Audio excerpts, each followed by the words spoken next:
Welcome to my channel. So ఇప్పుడు దాకా మనం డిఫరెంట్ వీడియోస్ అనేవి చేయడం జరిగిందనమాట. సో ఈరోజు మనకి సెమాంటిక్ మోడల్స్ ఉంటాయి కదా, వాటిని ఎలా రీఫ్రెష్ చేయాలి డేటా పైప్లైన్స్ ద్వారా అనేది మనం ఎక్స్ప్లోర్ చేయడానికి ట్రై చేయాలి. ఓకే, సో ఇది వచ్చేసరికి ఆన్ ప్రిన్సెస్ అనమాట. సో ఆన్ ప్రిన్సెస్ లో ఏదైతే డేటా సెట్ ఉందో, ఆఫ్ కోర్స్ ఇప్పుడు సెమాంటిక్ మోడల్ అంటారు కదా, సో దాన్ని నేను పబ్లిష్ చేయడం జరిగింది అనమాట. అలాగే గేట్వేలో ప్రాపర్గా ఎస్టాబ్లిష్ చేయడం జరిగింది. ఓకే, సో జనరల్గా ఏంటి, మనం ఎలా రిఫ్రెష్ చేయొచ్చు, లేకపోతే స్కెడ్యూల్ రిఫ్రెష్ చేయొచ్చు. సో ఇదంతా తెలిసిందే. ఓకే, అలా కాకుండా సో త్రూ డేటా పైప్లైన్స్ ద్వారా కూడా మనం అయితే చేయడానికి పాసిబిలిటీ ఉందన్నమాట. ఇక్కడ చూడండి, సో సెమాంటిక్ మోడల్ రిఫ్రెష్ అనమాట. ఇది ఇంకా ప్రివ్యూ వర్షన్ ఉంది. సో అంటే చాలా రోజులు అవుతుంది, బట్ ఇంకా జనరల్ అవైలబిలిటీ అయితే రిలీజ్ చేయాలి Microsoft. So get data set refresh, so పేరు ఏదో ఉంది. ఓకే, సో దాని తర్వాత సో ఇంతకు ముందుకి ఇప్పటికి కొన్ని చేంజెస్ అయితే చేయడం జరిగింది మైక్రోసాఫ్ట్. అదేంటని కూడా మీరు పర్టికులర్ చూస్తారు. ఫస్ట్ కనెక్షన్, ఇంతకుముందు ఐ డోంట్ సీ కనెక్షన్ అనే ఆప్షన్ అయితే లేదనమాట, ఇప్పుడైతే ఉంది. సో ఏం కనెక్షన్ ఏంటనేది, సో నేను ఆల్రెడీ ఈ కనెక్షన్ అనేది ఎస్టాబ్లిష్ చేశాను అనమాట. జస్ట్ ఏం లేదనమాట, అక్కడ organization account, service principal options ఉంటాయి. మీరు ఏది కావాలంటే అది చూస్ చేసుకొని లాగిన్ అవ్వాలి, అంతకు మించి ఏమి ఉండదు.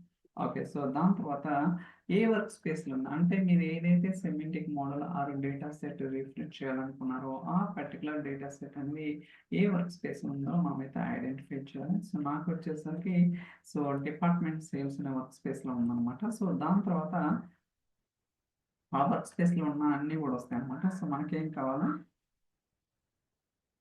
సో ఇంపోర్ట్, ఓకే చూస్తారు కదా, ఇంపోర్ట్ సీక్వెన్స్. ఓకే, సో ఎప్పుడైతే మనం సెమాంటిక్ మోడల్ సెర్చ్ చేస్తామో ఇమ్మీడియట్గా మనకి టేబుల్స్ అంటే ఆ పర్టికులర్ డేటా సెట్లో ఏమేమి టేబుల్స్ ఉన్నాయి అనేది కూడా మనకి ఇక్కడ వస్తుంది అనమాట. సో నాకు తెలిసి ఇంతకుముందు అంటే చేస్తే ఎంటైర్ డేటా సెట్ చేయాలి అంటే నథింగ్ బట్ ఆ పర్టికులర్ డేటా సెట్లో ఎన్ని టేబుల్స్ ఉంటే అన్ని టేబుల్స్ని మనం రిఫ్రెష్ చేయాల్సి ఉంటుంది. బట్ ఇప్పుడు ఏదైతే లేటెస్ట్ చేంజెస్ ఉన్నాయో, లైక్ పర్టికులర్ ఓకే నాకు ఒక టేబులే కావాలి, లేకపోతే 2 టేబుల్స్ కావాలి, లేకపోతే టేబుల్స్లో కూడా పార్టీషన్స్ కూడా చేయొచ్చు. అంటే ఫర్ ఎగ్జాంపుల్ ఏదైనా ఫ్యాక్ట్ టేబుల్ ఉందనుకోండి, ఆ ఫ్యాక్ట్ టేబుల్ కంటే మల్టిపుల్ పార్టీషన్స్ ఉన్నాయనుకోండి.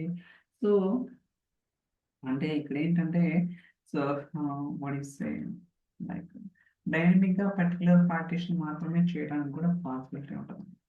ఫర్ ఎగ్జాంపుల్ ఇక్కడ చూడండి, సెలెక్ట్ పార్టీషన్స్. ఓకే, సో ఇక్కడ పార్టీషన్స్ అనేది కూడా చూస్ చేసుకోవచ్చు, లేకపోతే ఎంటైర్ టేబుల్ చూడండి, there are no partitions for this table. అంటే ఏదైతే నేను టేబుల్ సెలెక్ట్ చేసానో వీటికి ఎక్కడ కూడా పార్టీషన్స్ లేవని చెప్తున్నాను అనమాట. ఫర్ టైమింగ్ నేను ఓన్లీ ఒక టేబుల్ చేస్తాను, దాని తర్వాత అన్ని టేబుల్స్ తీసుకొని చేయాలి. ఓకే, సో చూడండి, మీరు పార్టీషన్స్ అయినా చేసుకోవచ్చు, లేకపోతే సింగిల్ టేబుల్ అయినా తీసుకోవచ్చు, లేకపోతే ఎంటైర్ ఆ పర్టికులర్ సెమాంటిక్ మోడల్లో ఏదైతే టేబుల్స్ ఉన్నాయో అన్నీ కూడా చేసుకోవడానికి పాసిబిలిటీ ఉంది. అంటే మల్టిపుల్ ఆప్షన్స్ ఉన్నాయి, మీకు ఏది కావాలో చూస్ చేసుకోవచ్చు. That's what I trying to say. Okay, చూడొచ్చు ఇక్కడ ఓన్లీ ఒక టేబుల్ మాత్రమే సెలెక్ట్ అయింది కదా. ఇంకా దీన్ని మీరు ఎన్హాన్స్ చేయాలంటే, ఓకే సో రిఫ్రెష్ అయితే ఇమీడియట్గా బిజినెస్ యూజర్స్కి ఈమెయిల్ నోటిఫికేషన్ ట్రిగ్గర్ చేద్దాం, లేదా ఫెయిల్ అయితే రకరకాల పాసిబిలిటీస్ ఉన్నాయండి. అదంతా కూడా మనం డిపెండ్స్ ఆన్ ది రిక్వైర్మెంట్ బట్టి మనం క్లియర్ చేయాల్సి ఉంటుంది. Okay, so for timing run చేద్దాం, ఏమవుతుందో చూద్దాం. సో నేనైతే ఒక టేబుల్ మాత్రమే చూస్ చేసుకున్నాను, బట్ లెట్స్ వెయిట్.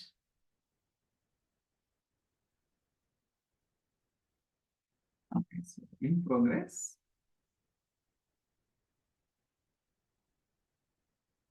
సో ఇది ఎంత టైం తీసుకుంటుంది అనేది మనకు తెలియదు కదా, but we need to wait. Of course చాలా తక్కువ రికార్డ్స్ లైన్ ఉంది, సో ఎక్కువ ఏమి ఉండవు అనమాట. మీకు ఇంకా ఇంక్రిమెంటల్ రిఫ్రెష్ కావాలంటే డేటా ఫ్లెడ్జ్ అంటూ ఆప్షన్స్ ఉన్నాయన్నమాట. సో మనం అవి కూడా చెప్పడం జరిగింది ఐ థింక్. సో అంటే ఓన్లీ ఏదైతే so subset of data refresh ఉందో అది మాత్రమే తీసుకుంటాం. అది కూడా మంచి ఆప్షన్. అంటే ఎక్కువ నెంబర్ ఆఫ్ రికార్డ్స్ ఉన్నప్పుడు టైం సేవింగ్ వస్తుంది. Okay, so even though I have selected a single table, it is taking more than 40 seconds to refresh. Okay, no problem, wait. Okay, ఇంకా జరుగుతూనే ఉందన్నమాట. చెప్పే కదా ఒక్కోసారి ఇట్ డిపెండ్స్ అనమాట. We never give a guarantee like okay 30 seconds life 1 minute life అవ్వడం ఉండదు. ఒక్కోసారి ఫెయిల్ కూడా అవ్వచ్చు. మనం చేసేది ఏమి కదా.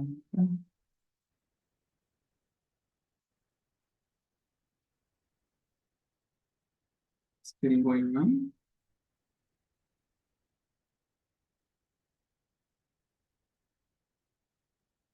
1 minute 24 seconds. ఓకే. సక్సెస్ అయిందనమాట.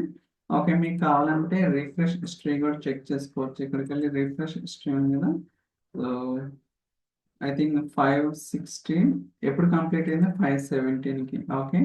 సో, మీ డీటెయిల్స్ అనేది చూసుకోవచ్చనమాట. ఏంటి, ఎలా ఉందా, ఏమన్నా ఉందా అనేది కూడా మీరైతే వెరిఫై చేసుకోవచ్చు. ఇలా సో, మీరేంటంటే ఈ semantic model activity refresh activity ద్వారా చేసుకోవచ్చు. వద్దు నాకు మొత్తం టేబుల్స్ కావాలంటే అన్ని టేబుల్స్ సెలెక్ట్ చేద్దాం. చూడండి. సో, మొత్తం టేబుల్స్ అయితే నేను సెలెక్ట్ చేశాననమాట. మీరు చూడొచ్చు.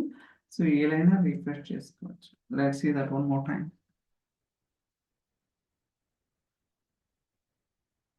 పాసిబుల్ ఆప్షన్స్ ఉంటాయన్నమాట. చూద్దాం ఇది ఎంత టైం పట్టిందో. లైక్ ఇందాకైతే close to 90 seconds and 1.5 minute దాకా పట్టింది కదా! బట్ ఇది ఎంత టైం పడుతుంది అనేది చూద్దాం. సో, నేనైతే ఎడిటింగ్ ఏం చేయను కాబట్టి ఇది కొంచెం స్కిప్ చేసుకోవచ్చు మీకు. If you feel bore. Still going on. So, ఇలా చేసే బదులు మనం ఏపీఐస్ ద్వారా కూడా చేయొచ్చనమాట. సెమాంటిక్ లింక్ ద్వారా చేయొచ్చు. అంటే డిఫరెంట్ ఆప్షన్స్ అయితే మనకుంటాయి గైస్. ఓకే. ఇప్పుడు చూడండి 38 సెకండ్స్‌లో ఎందుకంటే ఆల్రెడీ ఇందాక చేసాం కదా! సో, ఓసారి చెక్ చేద్దాం. రిఫ్రెష్ హిస్టరీ చూడండి. సో, 5:18కి స్టార్ట్ అయింది. 19 లోపు వచ్చేసిందనమాట. ఓకే. ఇలా రకరకాలుగా చేయడానికి పాసిబిలిటీ ఉంటదనమాట. మీ రిక్వైర్మెంట్ బట్టి మీరు సింగిల్ టేబుల్ యొక్క పార్టిషన్ చేయాలనుకున్నారా? లేకపోతే అంతా చేయాలనుకున్నారా? అనేది we have to decide that. Okay guys. I think ఈ వీడియో మీకు నచ్చిందని అనుకుంటున్నాను. So, thank you so much for watching. Will catch you next video. Bye.